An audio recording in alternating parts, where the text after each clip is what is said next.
मनसेच्या गुढीपाडवा मेळाव्यामधून राज ठाकरे यांनी राज्यातल्या औरंगजेबाच्या कबरीवरून सुरू असलेल्या वादावरून सत्ताधारी आणि विरोधकांना घेरलेला आहे। तर कुंभमेळ्यावर केलेल्या वक्तव्यावरून विरोधकांना राज ठाकरे यांनी जोरदार प्रत्युत्तर दिलं। माझ्यासाठी कुंभमेळा हा प्रश्न नसून पाणी हा मूळ प्रश्न असल्याचं म्हणत त्यांच्यावर टीका करणाऱ्यांवर देखील निशाणा साधलेला आहे। 300-400 वर्षापूर्वीचा इतिहास त्याच्यावरती आम्ही आज भांडतोय जातीत।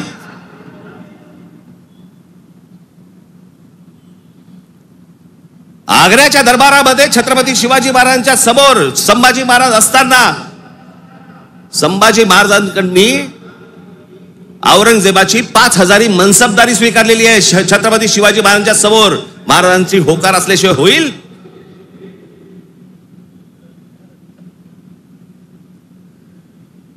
पण आता दरबारात अडकलोय, स्वीकारण्याशिवाय पर्याय नाही। आता स्वीकारू, नंतरचं नंतर बघू। राजकारण असतं ते, परिस्थिती काय, त्या परिस्थितीमध्ये कोणते निर्णय घ्यावे लागतात, काय परिस्थिती असते आपण पाहणार आहोत का नाही?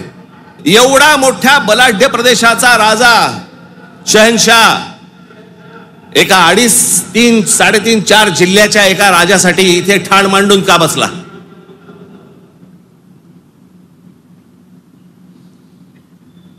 त्याला माहिती होतं छत्रपती शिवाजी महाराजांचं निधन झालंय, मग का ठाण मांडून बसला होता?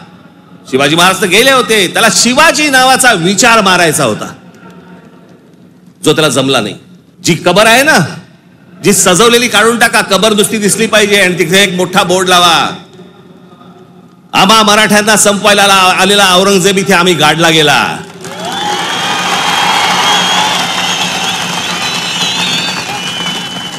हा आमचा इतिहास। आपल्याकडच्या देशांमधल्या नद्यांची अशी अवस्था आहे की त्याच्यामध्ये पाणी पिणं तर लांबची गोष्ट, तुम्ही आंघोळ केली म्हणजे मी माझ्याकडे आता काही उत्तरेतले लोक येऊन गेले मध्ये आणि त्यांनी मला सांगितलं की कित्येक लाखो लोक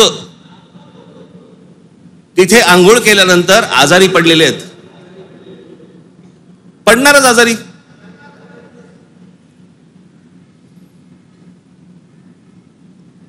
त्या गंगेवरची काय परिस्थिती आहे? प्रश्न हा गंगेच्या अपमानाचा नाहीये, प्रश्न हा कुंभमेळ्याच्या अपमानाचा नाहीये, पाण्याच्या स्थितीचा आहे। आपल्या नद्या स्वच्छ राहिल्या पाहिजेत।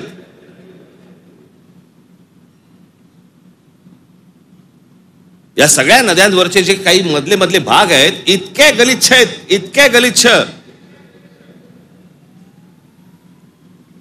आणि या नद्या बर्बाद कोण करतोय? आपणच करतोय। कशाच्या नावाखाली? धर्माच्या नावाखाली। लाडकी बहीणचं काय झालं? काही नाही,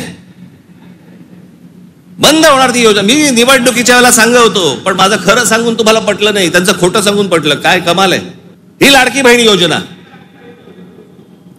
या लाडक्या बहीण योजनेची आता काहीतरी 2100 कोटी काहीतरी करणार म्हणे। 2100 कोटी केलं तर साधारणपणे वर्षाला महाराष्ट्र सरकारवरती 63,000 कोटीचं कर्ज होईल।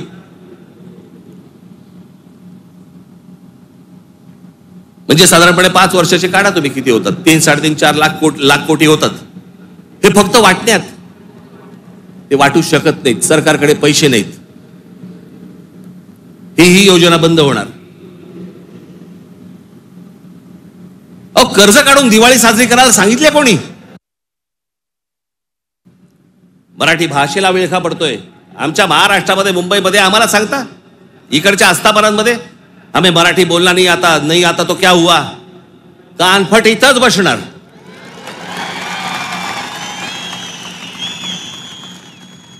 फालतू देशभीष सांगायचं नाही आम्हाला। प्रत्येक राज्याची एक राजभाषा आहे, त्या राजभाषेचा सन्मान हा प्रत्येक राज्यामध्ये राखला गेला पाहिजे। महाराष्ट्रामध्ये, मुंबईमध्ये मराठीचा मान हा राखला गेलाच पाहिजे प्रत्येक आस्थापनेत। या महाराष्ट्रामधल्या उद्यापासून तयारीला लागा। महाराष्ट्रातल्या प्रत्येक बँकेत मराठी वापरली जाते की नाही पहिले चेक करा।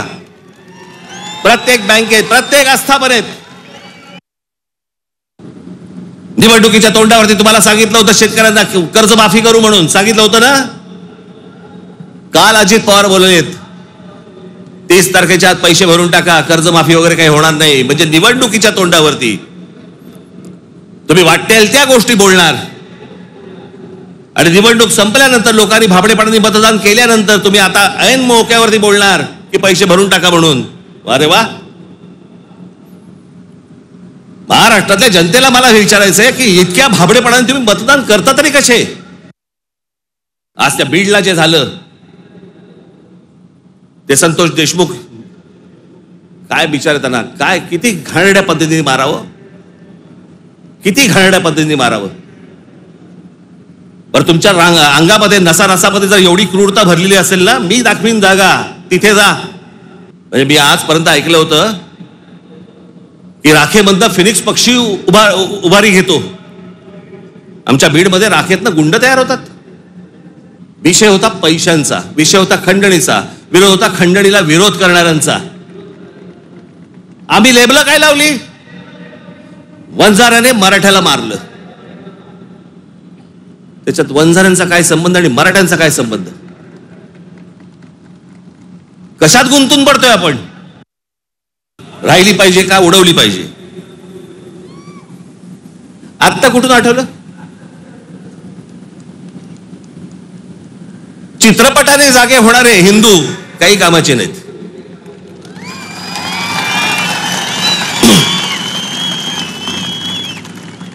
काही कामाचे नाहीत ते. चित्रपट थिएटरमधनं उतरला की हे उतरले.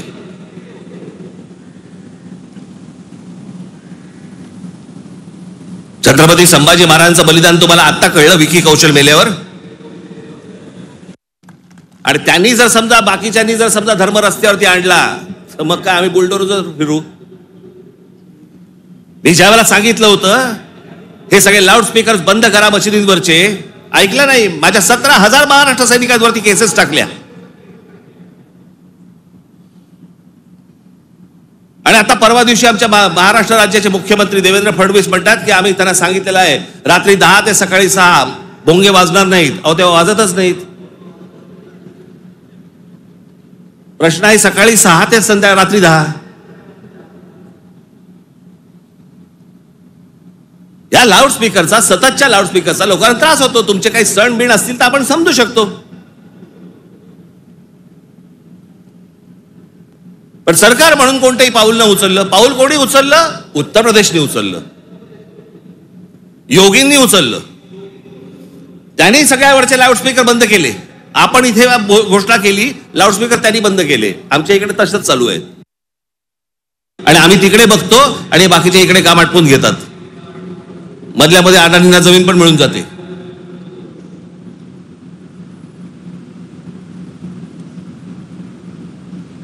मुंबईचा विमानतळ दिला अदानीला, मग अजून कुठचा नवी मुंबईचा दिला अदानीला, मग आता पालघरचा दिला अदानीला, मग तिकडचा बंद दिला अदानीला.